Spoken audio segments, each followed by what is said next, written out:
একটা গ্রুপ 7 জন তরুণ, তাদের মধ্যে একজনকে বলা হয় লিডার, কিন্তু তার দায়িত্ব শুধু সিদ্ধান্ত নেওয়া নয়, বরং 6 জনের কান্না চুপ করে শোনা, তাদের ভয় ঢেকে রাখা, আর দরজার ওপাশে যখন পুরো দুনিয়া দাঁড়িয়ে থাকে তখন সে সামনে দাঁড়িয়ে বাকিদের আগলে রাখে। হ্যাঁ, আমি আরএমের কথাই বলছি, ওরফে কিম নামজুন।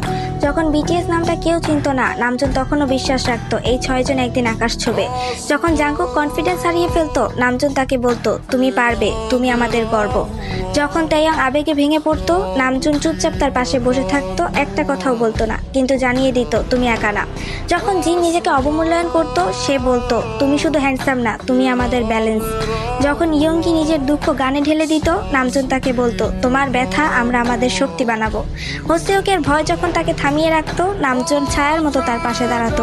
আর জিমিনের চোখে যখন অশ্রু আসতো, নামজুন এক ভাইয়ের মতো তার পাশে গিয়ে তার হাত ধরতো। সে কখনো নিজের কষ্টগুলো দেখায়নি, কারণ তার কাছে লিডারশিপ মানে সবার আগে নিজেকে নয়, বাকিদের গুরুত্ব দেওয়া। নামজুন শুধু লিডার না, সে 6টা হৃদয়ের গার্ডিয়ান। তার সেই নিঃশব্দ নেতৃত্ব আমাদের শিখিয়েছে আলোর নিচেও একজন মানুষ থাকে যার নিজেরও আলোর দরকার। সে বিটিএস এর লিডার না, সে বিটিএস এর ভিত।